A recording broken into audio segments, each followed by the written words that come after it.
je veux nommer Child Fund Alliance, Plan International, Save the Children International, Terre des Hommes, World Vision, EDUCO, la Coalition nationale des associations et ONG en faveur de l'enfance, la CONAF, et l'Association des juristes sénégalaises. Chers partenaires de la presse, chers amis et invités, mesdames et messieurs, en ma qualité de directrice nationale des villages d'enfants SOS du Sénégal, c'est à moi que revient l'insigne honneur de prendre la parole au nom de l'ensemble des organisations que je viens de nommer, pour vous souhaiter à toutes et à tous la bienvenue à ce déjeuner de presse. Cette activité, nous la plaçons sous l'angle des échanges que nous voulons avoir régulièrement avec la presse pour discuter d'un sujet qui nous unit, la protection des droits des enfants. Permettez-moi de rendre d'abord un vibrant hommage au dynamisme des organisations ici présentes, les organisations partenaires membres du consortium, qui se sont activées jour et nuit pour les enfants de notre pays, le Sénégal. Je voudrais aussi rendre hommage aux points focaux, qui sont nos collaborateurs les plus proches et qui ont travaillé jour et nuit pour rendre possible cette activité. Ces partenaires me chargent de vous remercier particulièrement pour l'intérêt que vous avez toujours su accorder à la promotion des droits des enfants et leur protection au Sénégal. C'est avec un grand plaisir que nous participons tous à cet échange avec la presse pour présenter le consortium que nous avons jugé nécessaire de mettre en place afin d'agir ensemble pour les droits des enfants maintenant. L'objectif de ce déjeuner de presse est aussi, entre autres, de vous présenter l'analyse situationnelle des droits des enfants au Sénégal que nous avons mené ensemble, mais aussi le rapport que nous appelons la deuxième révolution. Ce programme que nous allons vous présenter est porté par l'ensemble des organisations membres du consortium Agir ensemble pour les droits des enfants maintenant. Il constitue un des moments forts de la préparation du 30e anniversaire de la Convention internationale relative aux droits des enfants. Cette convention, adoptée en 1989, nous sommes en 2019, donc il y a 30 ans. Mesdames et messieurs, le 20 novembre prochain sera une date très importante dans l'agenda de tous les pays parce que ce sera l'anniversaire de la Convention. En effet, 30 ans après l'engagement des dirigeants du monde entier à protéger les droits de tous les enfants, des progrès appréciables ont été notés dans tous les pays, notamment au Sénégal. Mais il faut reconnaître, et s'en désoler, que des millions d'enfants ne vont toujours pas à l'école, vivent dans la pauvreté, ne sont pas enregistrés à la naissance, sont exploités, subissent des violences, font l'objet de mauvais traitements et de négligence. Nous avons l'impression que 30 ans après l'adoption de la Convention des Nations Unies, nous sommes face à un travail inachevé. Chers journalistes et acteurs des médias, mesdames et messieurs, le gouvernement du Sénégal, comme tous les pays du monde, s'est engagé à atteindre les objectifs de développement durable d'ici 2030. En notre qualité d'ONG spécialisée dans la protection des droits des enfants, il est de notre devoir de soutenir l'État dans sa volonté de traduire en actes concrets ses engagements pour que les droits des enfants soient enfin totalement réalisés et maintenant. Nous nous disons, agissons tous ensemble pour mettre fin aux violences faites aux enfants. Merci pour votre attention et pour votre accompagnement dans cette voie. Je vous remercie. Je suis tout nouveau au Sénégal et je suis heureux de rejoindre ce consortium ici, qui est très dynamique. Ça peut se voir à travers les échanges et le travail qui se fait au quotidien. Vous avez parlé tout à l'heure des points focaux qui ont fait un travail formidable. Alors je vais justement parler du consortium Agir ensemble, Joining Forces, comme on le dit en anglais, qui est une coalition des 6, si l'on peut dire, sans exagérer, plus grandes ONG internationales qui se consacrent aux droits des enfants, de tous les enfants. Il s'agit notamment de Child Fund Alliance. Il s'agit de Plan International, de Save the Children International, de SOS Village d'enfants, de Terre des Hommes et de World Vision. Tout en soulignant, dans le cadre dans notre contexte au Sénégal, que le consortium accueille tout particulièrement et avec beaucoup de joie EDUCO, qui est par ailleurs membre de Child Fund Alliance, que je venais de citer tantôt, et accueille également la CONAF, qui est la coalition nationale des associations et ONG en faveur de l'enfance, mais aussi l'association des juristes sénégalaises. Voilà. Donc, qui sont des organisations qui travaillent ensemble pour avancer l'agenda des droits de tous les enfants à l'horizon 2030. Alors, quel est le but de notre consortium? Le but de notre consortium, c'est de porter le plaidoyer à tous les niveaux, de porter le plaidoyer le plus loin possible et faire en sorte que nos amis, les États partis à la Convention des Nations Unies relative aux droits des enfants renouvellent leur engagement politique, de façon à faire en sorte que les droits de tous les enfants, comme ça a été rappelé tout à l'heure, puissent être respectés. Et nous faisons cela dans le contexte, comme vous le savez, dans quelques semaines, de la commémoration du 30e anniversaire de la signature de la Convention des Nations Unies relative aux droits de l'enfant. Je peux dire quelque chose brièvement par rapport au travail du consortium. Le consortium Agir Ensemble, à la date d'aujourd'hui, a à son actif 2 projets importants.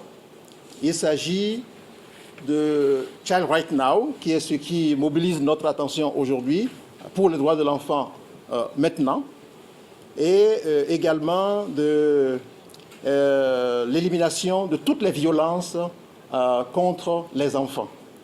Voilà les 2 projets sur lesquels on travaille. Dans le contexte du Sénégal, pour le moment, on ne travaille que sur l'aspect Child Right Now. Voilà. Mais nous avons bien l'intention de poursuivre sur le 2e volet très prochainement au Sénégal. Je dois aussi souligner que la mise en place de notre consortium répond à des appels et à des sollicitations ou des exhortations multiples, notamment de la part de nos sponsors, des bailleurs, mais aussi des autorités, qui nous convient, qui nous invitent à coordonner nos actions.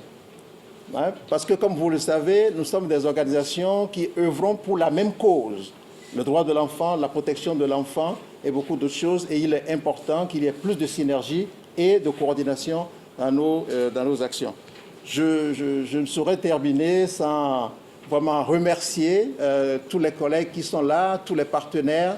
Et d'ailleurs, plusieurs parmi vous ont eu à contribuer à la mise en place de ce consortium. Ne serait-ce déjà qu'en avril dernier, en participant activement à la définition de notre feuille de route, de notre plan de travail. Et je voudrais profiter au nom du consortium pour remercier tous les amis du gouvernement, de la société civile et qui se sont engagés aux côtés de nous et pour les droits de l'enfant. Je vous remercie.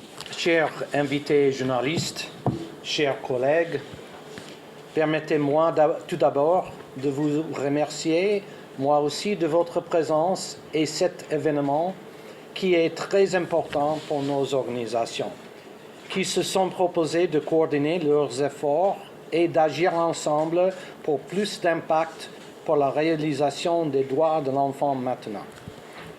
Comme mentionné dans l'introduction, Save the Children assure actuellement la présidence tournante de notre consortium.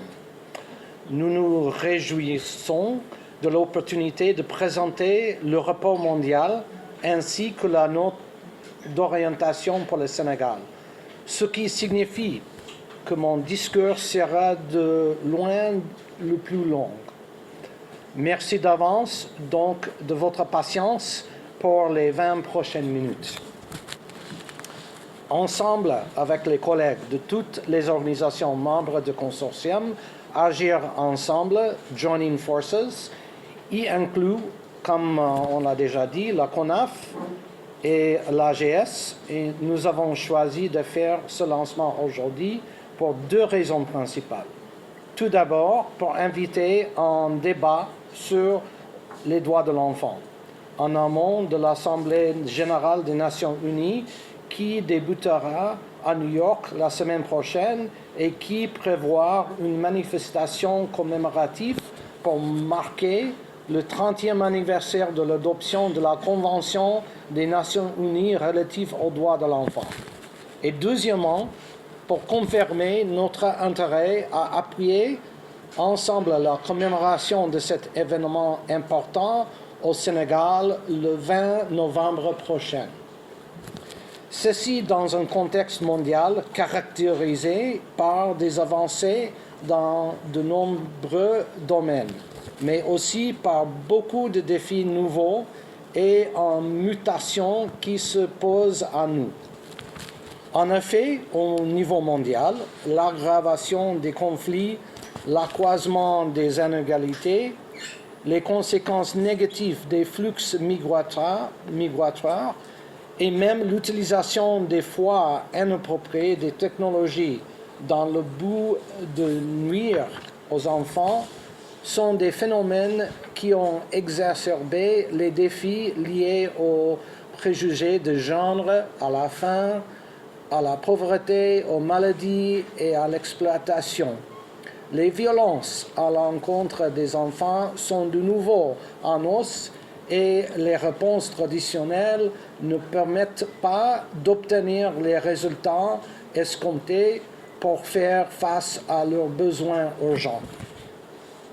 Permettez-moi de rappeler aussi qu'en 1989, la Convention relative aux droits de l'enfant, ou la CDE, a mobilisé les États autour d'une vision de monde où les enfants sont reconnus comme des sujets et déteneurs de droits, des individus en devenir qui se développent, dont la situation dans l'enfance a un impact sur leur capacité future et protéger leurs droits à l'âge adulte et à devenir des citoyens actifs. La CDE donne aussi aux enfants une voix et le droit de parler des problèmes que les concernent et les touchent. Par ailleurs, je suis particulièrement fier de rappeler tout cela car cette convention est basée sur la Déclaration de Genève, la vision d'Eglantine Jebb, fondatrice de Save the Children, qui, il y a exactement 100 ans, a créé le premier mouvement pour la cause des enfants. Une première révolution a ainsi été déclenchée. Après cette introduction, revenons maintenant à notre rapport. Ce nouveau rapport, intitulé « Une deuxième révolution », a été produit par notre consortium pour dresser le bilan des avancées en matière de réalisation des droits de l'enfant et relancer les efforts inachevés dans ce domaine. Ce rapport présente les raisons pour lesquelles une nouvelle ère d'engagement en faveur des enfants doit émerger et demande au gouvernement de prendre des mesures ambitieuses en faveur des enfants, notamment ceux qui continuent de vivre dans la souffrance, trop souvent victimes de toute forme de violence et de discrimination. En termes de méthodologie, notre rapport mondial a utilisé des recherches documentaires très complètes, ainsi que les analyses et rapports nationaux réalisés par nos organisations membres et nos partenaires dans des pays comme le Bangladesh, Brésil, Cambodge, Colombie, Allemagne, Guatemala, Inde, Kenya, Népal, Pérou, Philippines, Roumanie, Espagne, Ouganda et Zambie.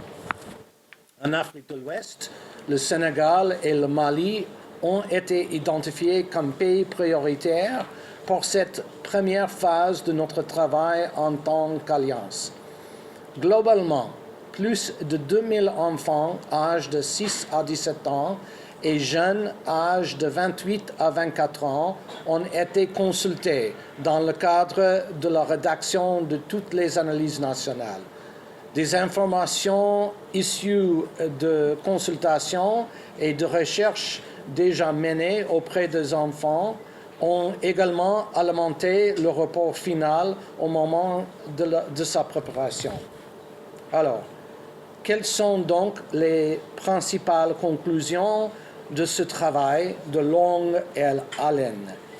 Dans un premier temps, le rapport conclut qu'un des principaux facteurs qui entravant la réalisation effective des droits de l'enfant est le manque d'investissement dans les services essentiels aux enfants. Par exemple, la plupart des pays ne dédient pas 5 à 6% de leur PIB à une couverture universelle de soins de santé de base. Il en va de soi que l'aide internationale sur laquelle les pays les plus pauvres comptent ne permet pas de satisfaire les besoins dans les domaines critiques comme la santé et l'éducation. De plus, un autre facteur clé est le manque de données de qualité. Les gouvernements ont tendance à compter sur les données reflétant des moyens nationaux, ce qui complique l'identification des besoins de certains enfants et le suivi des avancées. Une ventilation des données par genre, âge, handicap et lieu de résidence est d'autant plus important que de nombreuses violations des droits touchant essentiellement les groupes d'enfants défavorisés. À titre d'exemple, chaque année dans le monde, 64 millions d'enfants n'ont pas d'accès à une éducation primaire et plus de 5 millions d'enfants meurent de causes évitables et près de la moitié de ces décès sont dus à la sous-nutrition. Le rapport conclut aussi que partout dans le monde, les enfants continuent d'être traités comme les bénéficiaires passifs, soumis à des décisions prises par les adultes. Des obstacles importants à leur droit à la participation persistent à tous les niveaux de la société, du manque de reconnaissance dans les lois et les politiques à la capacité limitée des adultes à permettre une participation des enfants utile et enrichissant. En passant par le manque d'accès au système judiciaire par les enfants souhaitant faire valoir leurs droits face à des violations qu'ils ont subies. Nous savons pertinemment qu'une reconnaissance des droits ne signifie pas leur réalisation. La réalisation des droits des enfants n'a pas encore eu lieu. 30 ans plus tard, les promesses de la Convention ne sont toujours pas tenues pour des millions d'enfants de par le monde. Notre consortium appelle les gouvernements partout dans le monde à respecter la Convention relative aux droits de l'enfant et à agir dans tous les domaines où cela est nécessaire. Les gouvernements doivent ainsi promulguer des lois, élaborer les politiques, présenter des budgets et mettre en œuvre des programmes tenant compte des besoins de tous les enfants, y inclus les plus vulnérables et marginalisés. Faire en sorte que les lois et les politiques élaborées pour mettre fin aux violences envers les enfants soient effectivement appliquées, notamment y inclut grâce à des systèmes permettant d'enquêter sur les violations subies par les enfants et de les poursuivre en justice. adopter des plans définis dans le temps pour mettre fin à la violence envers les enfants, conformément à la cible 16,2 des ODD et aux autres cibles liées à la violence, en investissant dans les systèmes de protection de l'enfance et en travaillant avec la société civile, notamment les organisations d'enfants, afin de changer les attitudes et les comportements qui exposent les enfants à la violence. Soutenir une participation utile et enrichissante des enfants aux décisions qui les impactent directement et défendre leur droit à la liberté d'expression et d'opinion. Mesdames et messieurs, chers invités, le Sénégal a ratifié la Convention des Nations Unies relative aux droits de l'enfant le 31 juillet 1990, s'engageant ainsi à prendre les mesures nécessaires pour la mise en œuvre de toutes les dispositions découlant de ce traité. Dans le contexte de l'élaboration du report mondial et à l'occasion du 30e anniversaire de la CDE, en novembre prochain, les organisations membres du consortium Agir Ensemble, Joining Forces, ont mené une analyse conjointe pour passer en revue la situation des droits de l'enfant au Sénégal, avec un accent particulier sur les progrès et défis enregistrés depuis son adoption. Cette analyse fait le bilan de 5 ans fondamentaux, à savoir le droit et à l'identité, le droit et la protection, le droit à l'éducation, le droit à la santé, le droit à la participation.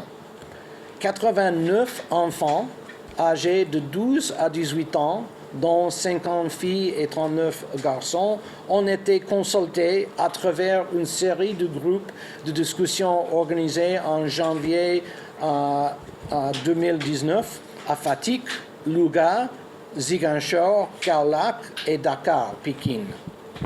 Pour ce qui est des conclusions, l'enregistrement des enfants à la naissance est l'essentiel à l'exercice de ces droits fondamentaux, notamment l'accès à la santé et à l'éducation et la protection contre toute forme de discrimination et de violence. Malgré cette obligation légale, seuls 77% des enfants de moins de 5 ans au Sénégal sont enregistrés à l'état civil. Concernant le droit à la santé, le taux de mortalité maternelle reste encore élevé. 236 décès pour 100 000 naissances vivantes, avec des disparités persistantes entre le milieu urbain et le milieu rural. Plusieurs lois ont été adoptées pour le renforcement du droit à la protection, dont la loi pénalisant la pratique de l'excision en 1999, les lois contre la prostitution des mineurs et la traite des personnes et pratiques assimilées de 2005, et la loi d'orientation sociale sur la promotion et la protection des personnes handicapées de 2010. L'accès à l'éducation de base a été élargi, ce qui renforce le droit à l'éducation. Le taux brut de scolarisation au primaire passe de 84,8% en 2014 à 87,3% en 2017. Mais des efforts restent à faire pour assurer une meilleure qualité de l'acte éducatif. Le droit à la participation est une obligation remise sérieusement en gestion car les enfants vivent dans la plupart des régions du pays où traditionnellement, du fait de leur statut, sont considérés comme n'ayant ni l'expérience ni les connaissances ou la compréhension nécessaire pour être directement impliqués dans les décisions majeures qui influencent leur vie, et encore moins à en assumer la responsabilité. Dans cette perspective, le Parlement national des enfants, qui constitue l'instance de représentation par excellence des enfants, attend d'être renouvelé depuis 2006. En résumé, le Sénégal a fait des progrès majeurs en matière des droits de l'enfant depuis la ratification de l'OCDE en 1990. La question des droits et surtout de la protection de l'enfant n'est plus au sujet tabou et a commencé entre-temps à être discutée dans l'espace public. Un cadre législatif a été mis en place pour encadrer l'exécution de ces droits, et des politiques publiques ont été adoptées afin de permettre son mise en opération. De plus, le gouvernement du Sénégal, comme les autres pays du monde, s'est aussi engagé à atteindre les objectifs de développement durable pour, entre autres, mettre fin à toute forme de violence à l'encontre des enfants. Cependant, sur la protection de l'enfant, plus spécifiquement, beaucoup d'efforts continuent d'être nécessaires pour transposer les différents engagements internationaux et régionaux dans la législation nationale. C'est pourquoi un changement de paradigme est nécessaire afin de renforcer la protection juridique par une véritable protection sociale. Un cadre international cohérent permettant une meilleure coordination entre les services de l'État à différents niveaux est aussi nécessaire. De même que la prise en compte effective des pratiques endogènes positives, ainsi que la mobilisation de ressources financières adéquates. Donner aux enfants l'information adaptée à leur âge, les écouter, les associer aux prises de décision à la maison, à l'école, dans le quartier et village, et de la responsabilité de tous les États ayant ratifié le CDE, car celle-ci place la participation des enfants parmi ces 4 principes fondamentaux. En effet, le Sénégal est obligé de réaliser, de protéger et de respecter le droit des enfants d'exprimer leur opinion en tant qu'individu et en tant que groupe sur tous les sujets qui les concernent. Dans ce contexte, notre appel à l'État sénégalais est centré à cette étape sur la protection des enfants au Sénégal et vise 3 questions primordiales. Un code de l'enfant complet et ambitieux doit être adopté au plus vite afin d'offrir des éléments de réponse à des problèmes urgents, comme par exemple la mendicité des enfants talibés, l'interdiction des châtiments corporels et humiliants, le relève de l'âge de mariage des filles à 18 ans et la déclaration des naissances et la scolarité obligatoire jusqu'à 16 ans. Le Parlement enfant doit être réactivé et son fonctionnement revu pour faire de la participation des enfants une réalité effective, permettant ainsi à tous les enfants de contribuer et de prendre une part active à la définition des politiques publiques et des décisions les concernant. 3. L'État doit assurer une meilleure intégration de la protection de l'enfant dans les politiques publiques et plans sectoriels. Il doit aussi augmenter le financement disponible pour la protection de l'enfance pour permettre une meilleure mise en œuvre de la stratégie nationale pour la protection de l'enfant. Voici les 3 points principal. Mesdames et messieurs, chers invités, le lancement de notre rapport aujourd'hui, en amont du 30e anniversaire de la Convention relative aux droits de l'enfant, est une opportunité d'attirer l'attention sur le fait que beaucoup reste encore à faire pour une réalisation effective des droits des enfants dans le monde et au Sénégal. Par ailleurs, ce combat pour améliorer les vies des enfants nécessite l'implication de chacun d'entre nous. Nos organisations restent disponibles pour appuyer les efforts au Sénégal à créer un environnement favorable à l'épanouissement de nos enfants et à agir ensemble pour les droits de l'enfant maintenant. Je vous remercie de votre amiable attention et patience. Cela signifie qu'il doit sentir aimé, respecté, protégé et pris en charge.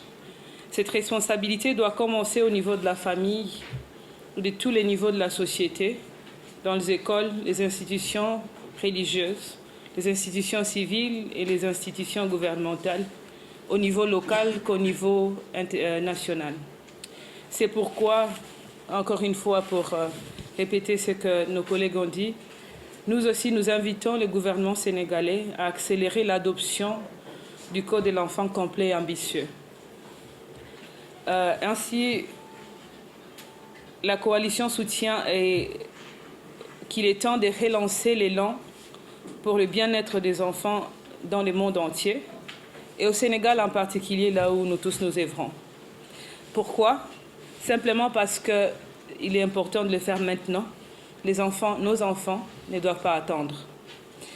Alors, comme vous le savez, il fait à peu près 4 ans que le programme de développement durable et les objectifs de développement durable à l'horizon 2030, l'agenda, ce qui est aussi appelé Sustainable Development Goals, nous maintenons que le progrès est lent, en fait un peu trop lent.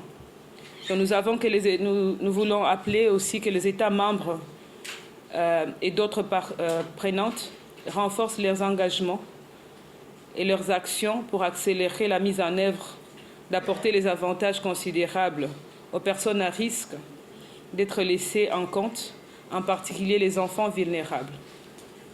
De ce fait, nous voulons proposer, en plus de ce qui a été discuté, 6 étapes que nous pensons primordiales pour que, durant le sommet sur les objectifs du développement durable, puissent être relevés. En premier, mettre l'accent sur l'élimination de la pauvreté infantile dans toutes ses formes. Et de là, nous parlons de la santé, de l'éducation, du standard de la vie, et j'en passe. En second lieu, investir dans l'élimination de toute forme de violence à l'égard des enfants. En troisième lieu, réaliser la couverture universelle, Universal Health Coverage, y compris la nutrition pour tous les enfants. S'engager pour que les enfants vivant dans le contexte fragile ne soient pas laissés en compte. En cinquième lieu, impliquer les enfants en tant qu'agents de changement dans la mise en œuvre de la révision de ces objectifs. Et en dernier lieu, soutenir la réduction de risques de catastrophes et l'adoption des changements climatiques sur les enfants. Alors nous espérons que si, au courant du sommet pour les objectifs de développement durable, ces points sont mis en œuvre, en plus de points qu'on a discutés pour le renforcer, cela nous amènerait à avoir un agenda pour les enfants du monde, mais aussi du Sénégal en particulier, pour arriver à une protection d'une manière durable. Je vous remercie. Merci à tout le monde d'être là. Donc, par rapport à la question relative à l'intégration ou l'implication des guides ou chefs religieux, ce qu'il faudrait préciser à ce niveau d'abord, c'est de dire que la coalition vient presque donc d'être lancée de manière institutionnelle entre nos 6 grandes organisations et les organisations nationales impliquées. Ce qui fait que le défi pour nous au départ, c'était d'arriver à faire l'état des lieux, en tout cas faire une analyse situationnelle des progrès réalisés par le Sénégal depuis 1989, date d'adoption de la CDE, jusqu'à ce jour. Ça veut dire que c'est à partir de ce travail-là qui devrait nous donner une cartographie, une photographie ou un profil de la situation des enfants au cours de ces 30 années, qu'on devrait pouvoir décliner éventuellement une feuille de route pour voir dans quelle mesure on devrait pouvoir mener peut-être des actions de proximité auprès aussi bien des guides religieux, comme vous dites, mais même au niveau des institutions de l'État, des autres acteurs qui travaillent sur la question. Ça veut dire que cette première action à travers ce déjeuner de presse, pour nous d'abord c'est un prétexte pour partager ce travail, mais c'est clair qu'il y a tout un travail qui doit être mené par rapport à ces défis qui nous interpellent. On a parlé tantôt donc, du plaidoyer qui est en train d'être mené pour l'adoption du Code de l'enfant. À partir d'un état des lieux des discussions que nous avons eu à faire, on s'est rendu compte qu'aujourd'hui, la contrainte qui fait que le projet ne soit pas à ce jour adopté n'est plus maintenant d'ordre plutôt sociologique ou culturel autre, mais c'est aujourd'hui dans le processus administratif, du moment que ça a été même adopté en Conseil des ministres en juin 2018. Donc on espère que d'ici quelques mois, ce code va passer. Maintenant, ce qui est clair, que c'est à travers les programmes que nous mettons en œuvre en tant qu'organisation et avec les organisations locales, qu'il y a ce travail de proximité, de sensibilisation, d'animation qui se fera et sur quoi nous allons effectivement collaborer très fortement avec des organisations comme on a cité tantôt, comme la CONAF ou bien comme AGS ou d'autres organisations de la société civile. Mais pour le moment, le niveau de travail que nous avons eu à faire, c'est d'abord à l'interne de la coalition, de nous accorder, faire un état des lieux, savoir où est-ce que nous en sommes aujourd'hui pour le Sénégal en termes de progrès, et certainement des actions concrètes vont pouvoir se poursuivre.